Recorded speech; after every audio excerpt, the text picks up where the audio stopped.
Hey everyone. I was researching the Kid Charlemagne solo and trying to improve and get it as close as possible to the recording. And I noticed a few differences between the way Larry Carlton plays it on the record and the way he plays it live. And some differences between the world of Larry Carlton, be it studio or live, versus the way most people on YouTube play the solo. As we know, the Kid Charlemagne solo is one of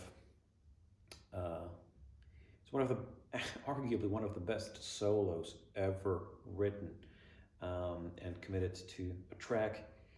So for the purposes of this video, I'm going to assume you are already familiar with how to play it, and hopefully these few differences or these few nuances will help you to nail it just the way Larry Carlton does.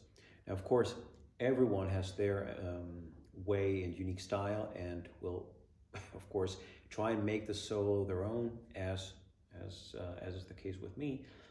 However, I think it's worth being aware of what Larry Carlton actually is doing and the way he performs it live versus the studio recording, and what the main differences are to the general consensus that you will find on how to play this on YouTube, how it's tapped out, or how it's performed. So without further ado, let's get straight to it. The first difference is it starts right with the first lick.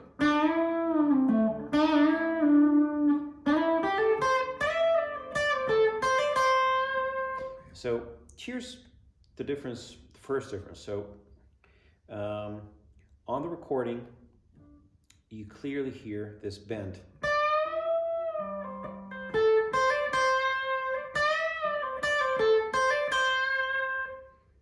But the way Larry Carlton performs this live is with a slide.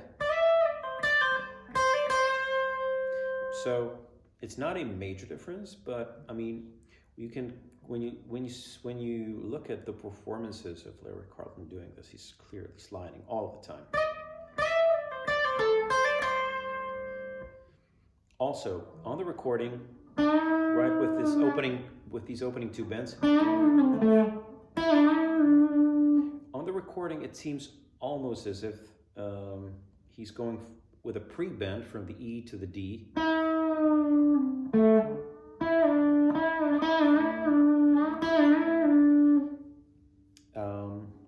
But we actually hear that this first bend is really, really fast. And these two other bends are quite slow. Whereas most people that I've heard this performed by actually do this really, really slow, or make them equal speed. So when you speed it up, the way he does it is the first bend is much quicker, as if going to a pre-bend, and the second one is slower. So yeah, these are not major differences or outright flaws. These are just stylistic points that are, I think, worth highlighting. All right, moving on here. This is what we should have so far.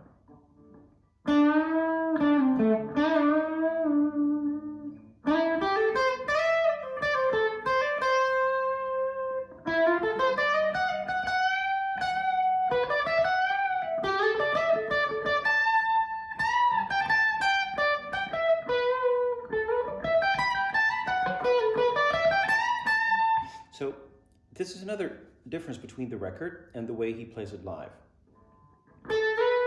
The way he slides into this. When he plays it live, he just slides one step, or actually two half steps. But on the record, you can clearly hear he's going from here, from the ninth fret on the G string.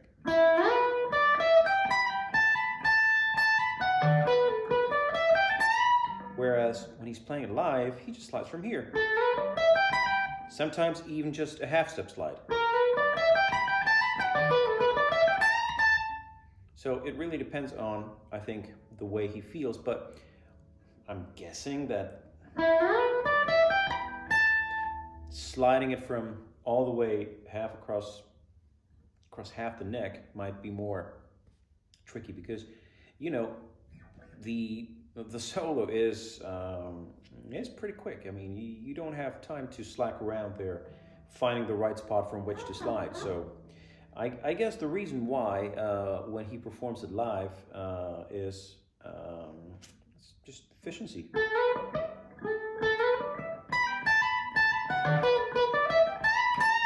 All right, now the other difference here between the way most people do it, and the way he actually plays it is here. The way I've seen this played and tapped out was with the open E. But when you watch Larry Carlton perform this live, he's clearly picking the B string, so he's fretting the E on the 5th fret. And actually, when you watch the Red Shawl performance of this, he's playing it correctly the way Larry does. All right, moving on.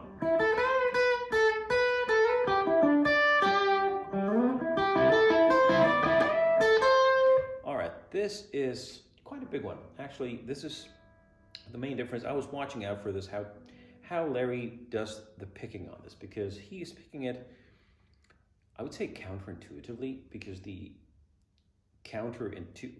intuitive way to pick it would be to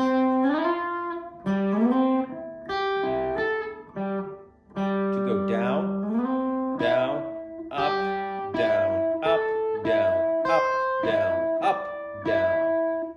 So you would reverse the picking hand motion with this lick, so it would actually go up on the down beats and down on the up beats. So, but the way Larry Carlton does it, when you watch, I watched several of his videos, and the way he picks this is going up. I'm sorry. He's picking down. He's going up. Down, up, down, up, down, up, down, up. Skipping a string here. So, well, whatever. I mean, it makes zero difference to the listener the way you pick it, whatever feels more comfortable. But Larry does it the way I just showed you. So he's picking the downbeats with a down movement of the pick. All right, moving on.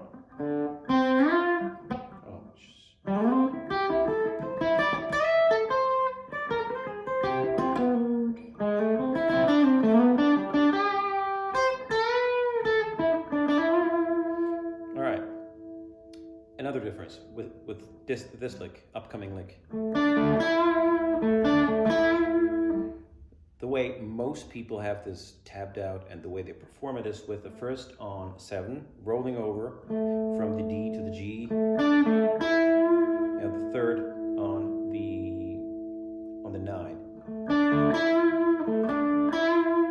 The way Larry does it is he has his third on the 7th fret of the D and the G, rolling over,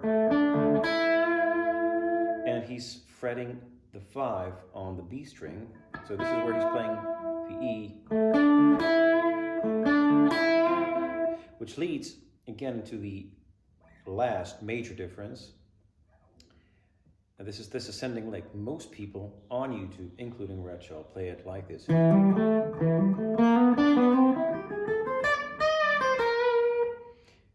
Nothing wrong with that. On the recording, you can actually clearly hear that he's doing. So you have this half-step move from B flat to B on the downbeat. When you slow it really, really way down, you can hear it's there.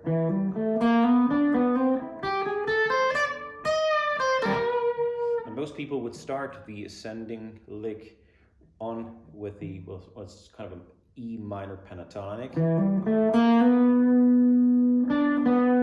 and then into the C major, A minor pentatonic. Here on the 8. I'm sorry, the 7. Nothing wrong, and it's actually truer to what you hear on the record. But when you watch Larry Carlton do it, he would end the previous lick here with his, in this position, so his third finger on fret 7, and then play the following ascending E minor pentatonic lick here.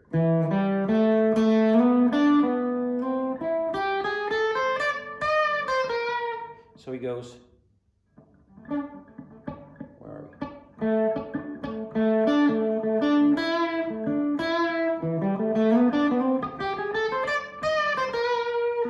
This makes it's actually more comfortable to play it like this. So whether he plays it on the recording this way, and it's just a slower slide that happens to catch this B flat on the downbeat, so, or whether he played it on the recording like this, is open to debate. But when he plays live, this is how he plays it.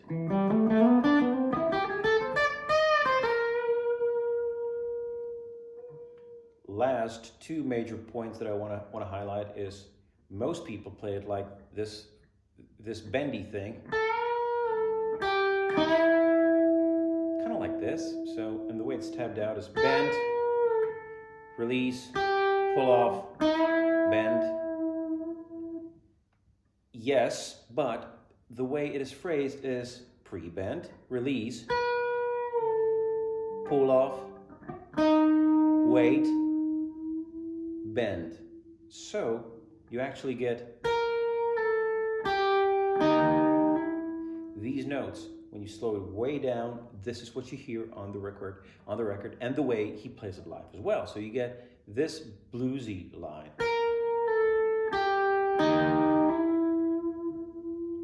So most people do. No, it's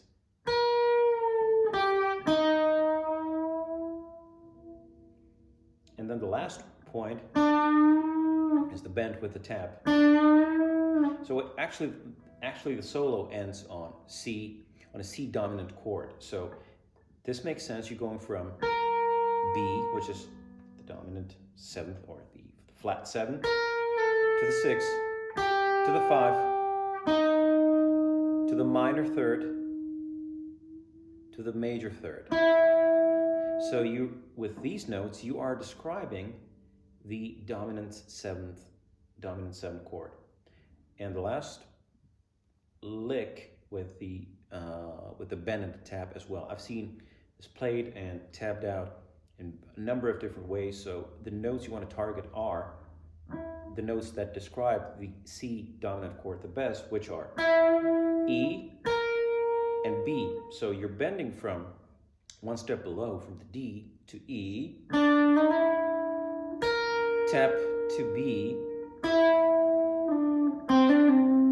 This is the lick. These are the notes. And the way you get there, full step bend to E, and then tap on fret 13.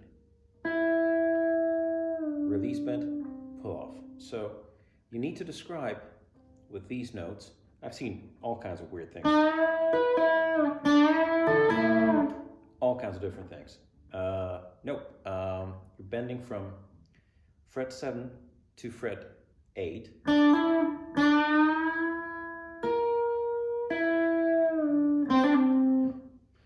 Anyway, so to anyone who's trying to nail the solo, I hope you find some value in this video. If you did, make sure to comment if I got this right. At least this is what I think is happening in the solo. If I got it right, let me know. If I got anything wrong here, do let me know as well. Yeah, I think that's it.